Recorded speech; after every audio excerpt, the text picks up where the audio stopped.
And we're kicking off with Bron Breakker, and ever since losing the NXT Championship, the powerhouse has displayed a more vicious side, and as of late, has taken his frustration out on Von Wagner.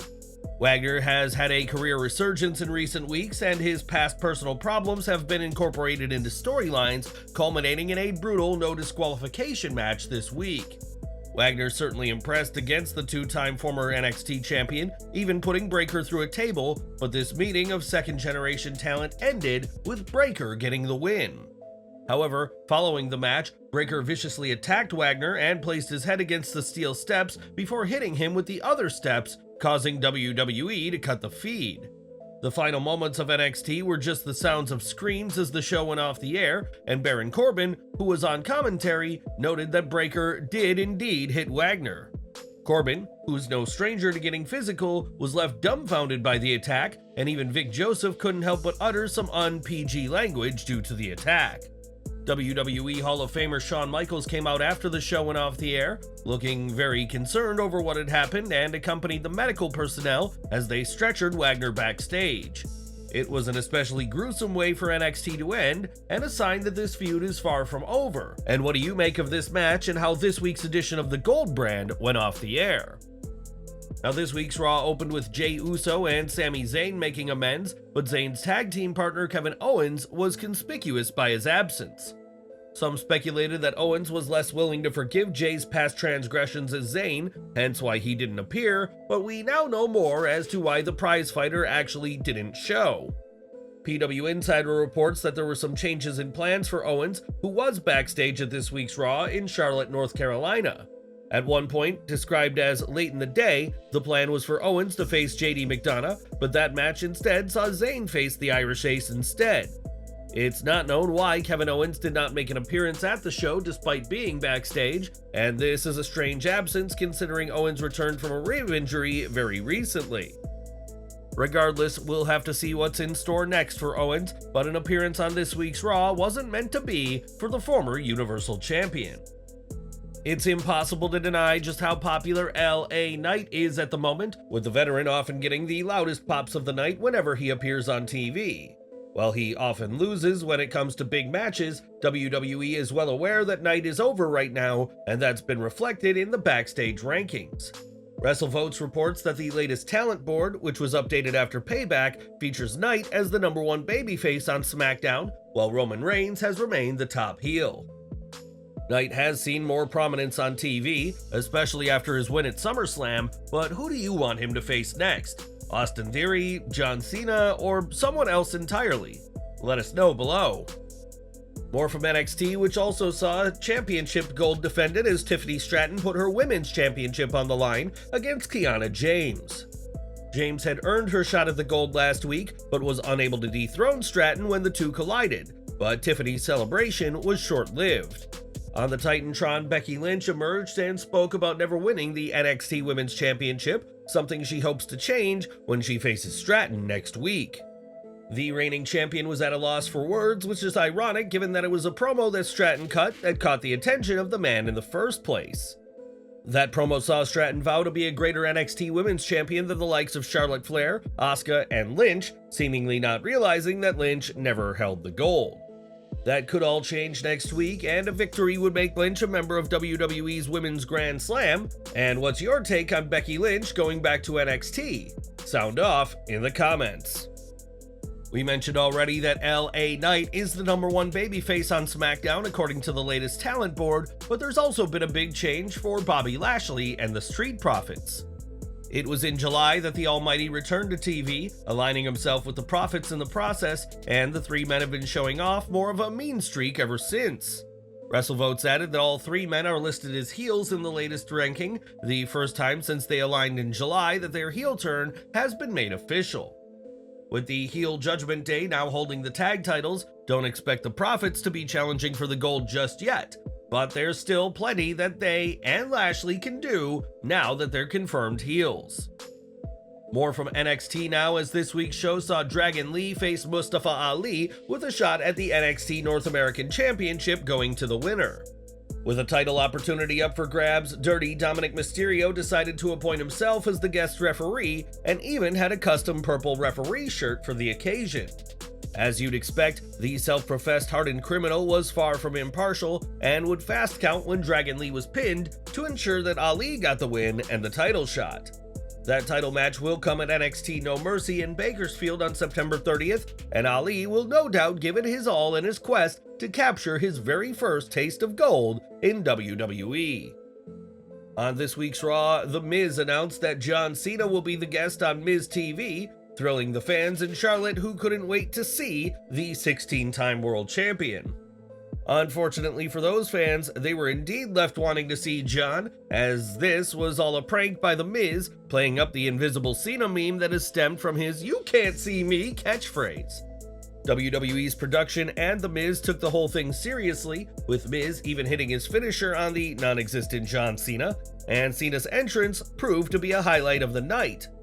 Unique footage of what the cameraman was doing for the fake entrance made rounds online, with the camera operator running across the stage, filming the non-existent Big Match John. The camera operator caught all of Cena's classic parts of his entrance, such as running to the crowd before racing to the ring, and the footage of this crew member's dedication to the joke went viral. This segment ended with The Miz challenging LA Knight to a rematch following his loss tonight at Payback, and whether Cena is a part of that or not, the cameraman knows what to do. When AEW parted ways with CM Punk, it was made clear that Punk was released for cause, a term that has continuously come up when discussing Punk's departure. While everyone knows that Punk is gone, many may not know what "for cause" means and what this means for Punk's future in the wrestling industry.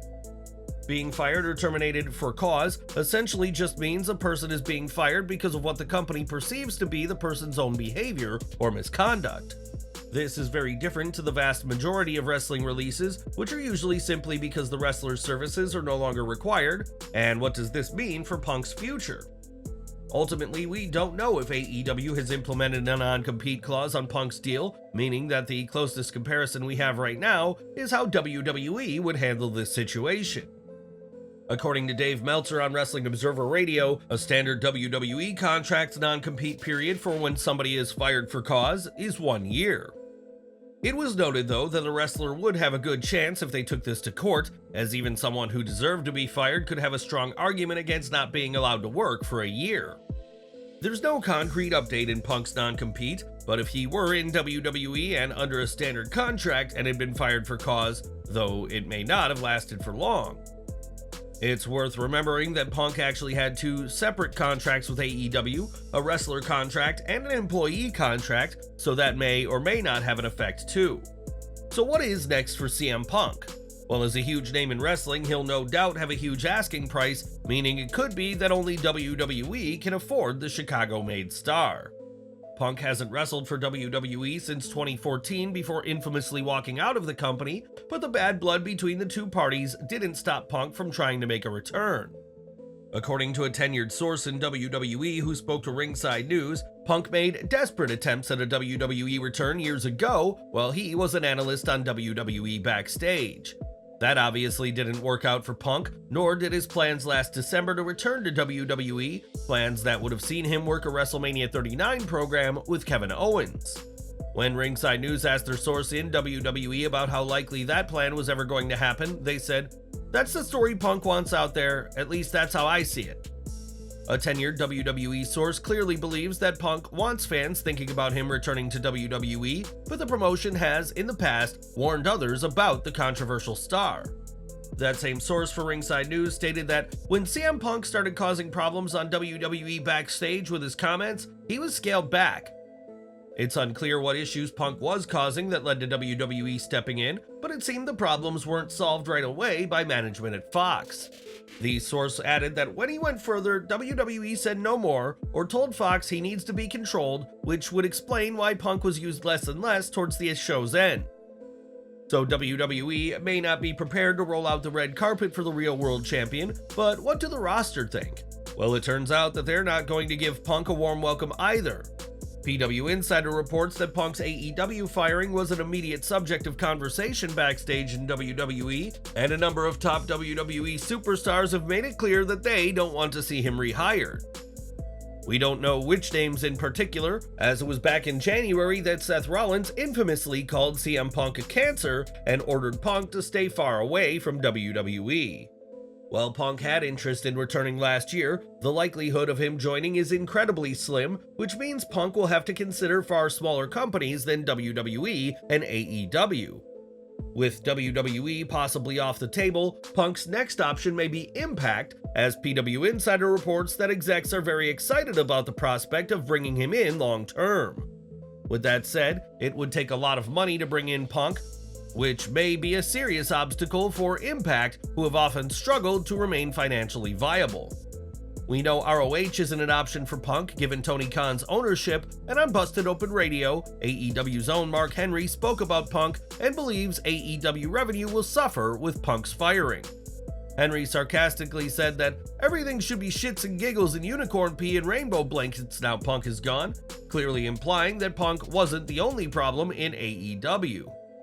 Henry may feel so, but on Wrestling Observer Radio, it was noted that AEW is quietly ending its soft roster split that kept talent separate on Dynamite and Collision, as AEW is one happy family again, albeit without CM Punk.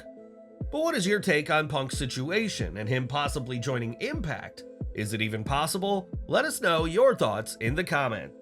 In May of 2022, Dakota Kai was released from WWE, but would make an impactful return at that year's SummerSlam, aligning herself with Bayley and Io Sky in the process. While Kai has since become a multi-time WWE Women's Tag Team Champion, she also has a history of injuries to her name, and is currently out with another ACL injury that has required surgery. It'll still be a while until she is able to make her in-ring return, as while speaking on a Twitch stream, the Kiwi wrestler was asked when she expects she will be wrestling again. Kai confirmed that she will not be medically cleared until January next year, and it might still take longer for her to return as a full-time WWE superstar. Despite this, Kai returned to TV at SummerSlam and has been on screen with Damage Control ever since, and while she hasn't been doing anything physical, expect her at future WWE events. As we have previously reported, Piper Niven didn't compete at this week's Raw, as it was reported on TV that she was not medically cleared. In an update from Sean Ross Sapp, it was revealed that Niven was off the show due to a short-term illness, with the hopes that she will be back on our screens in a week or two if things go well.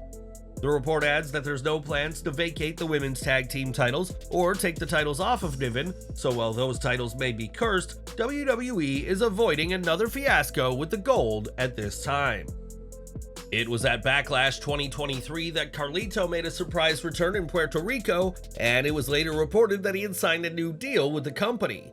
WWE management were said to be impressed by the physique he's maintained, as well as how much he has matured since his first WWE run, but it's now been months since we saw him on TV. During Wrestling Observer Radio, Dave Meltzer was asked about Carlito's status with WWE, and it was confirmed that WWE did sign him to a deal at the start of July. Speaking about why he's not been on TV, Meltzer said WWE signed him without any ideas as to what to do with him, adding that even now, WWE still has no idea what they can use him for.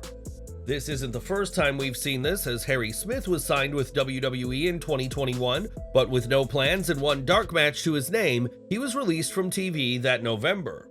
Hopefully Carlito can avoid a similar fate, and it would seem like the obvious idea would be to put him with the LWO, but we'll just have to wait and see what plans, if any, WWE will have for him. As we mentioned, NXT this week saw Tiffany Stratton retain her Women's Championship against Kiana James, but fans may not have noticed an homage to one of wrestling's greatest ever females. During the match, James went for a thundering clothesline, which Stratton dodged with the Matrix evasion, a move made popular by WWE Hall of Famer Trish Stratus. With her blonde hair and early success, Stratton has been compared to Stratus throughout her NXT run, and we expect the champ will be saying "Thank you, Trish" after paying homage to this legend. It was as part of this year's draft that a dozen or so NXT superstars were called up to the main roster, and out of that crop of talent, few have impressed quite like Monday Night Raw's Zoe Stark. Fightful Select reports that Stark made a great impression in her young WWE career, with the 24-year-old superstar being praised for her efforts to return to the ring after last year's knee injury. The report adds that officials have been impressed since she arrived on the main roster, as she has handled the duties associated with the role well and has been praised by the talent she's worked with. Stark is already a former NXT Women's Tag Team Champion and ended her partnership with Trish Stratus at Payback, and expect big things in her future given how those backstage think of her. It was during the main event of this week's Raw that Chad Gable gave the performance of a lifetime, but like everyone before him, the Olympian was unable to dethrone Gunther as Intercontinental Champion. This was a crushing loss for Gable, whose family were in tears at ringside after the match, and though he didn't win the title, he certainly won over the crowd after Raw went off the air. In a post-show spot, the crowd in Charlotte, North Carolina did Gable's "thank you" spot with him, as it was clear that the fans respected the effort that Gable had made against the Austrian. In a backstage interview, Gable vowed that he will be the one to dethrone Gunther, and how did you think Gable managed in this week's main event? Let us know in the comments. Now, it's been a few weeks since Liv Morgan suffered an arm injury, and the former SmackDown Women's Champion has been out of action ever since. In Morgan's absence, her tag team partner Raquel Rodriguez has received quite the singles push, including a Women's World title match at Payback, and we now have an update on Liv. PW Insider reports that the word backstage at this week's Raw is that Morgan will be traveling to Birmingham, Alabama next week for a follow-up on her arm injury. Birmingham is the site of the Andrews Sports Medicine and Orthopedic Center, where WWE often sends talent for surgery, including Cody Rhodes, John Cena, Triple H, and many others. Hopefully Morgan's injury isn't so severe that it requires going under the knife, as that will prolong her hiatus from the ring, and we'll hopefully have an update on the popular star very soon. And we're ending with WWE, who at this time are in the middle of talks with Fox about the future of SmackDown, which premiered on Fox programming back in late 2019. It seems that things might not be going well, with the window of exclusive talks running out without a new deal being reached, and there's now another sign Fox may be ready to cut ties. PW Insider has learned that Fox is canceling their Out of Character podcast, which has worked closely with WWE in the past. They state, Fox is shutting down their Out of Character WWE podcast, which certainly would lead some to believe that means the WWE-Fox relationship is starting to wind down. It was the only ancillary Fox WWE programming in recent months beyond one random hour weekend afternoon TV specials, none of which appear to be on the horizon. Outside of the contracted weekly SmackDown, Fox has done very little to really promote the SmackDown brand, and with Out of Character ending, things don't look good for the future. If Fox does end up rejecting to renew their deal with SmackDown, WWE will need to find a new home for the Blue brand, and we'll keep following this situation closely as time is running out.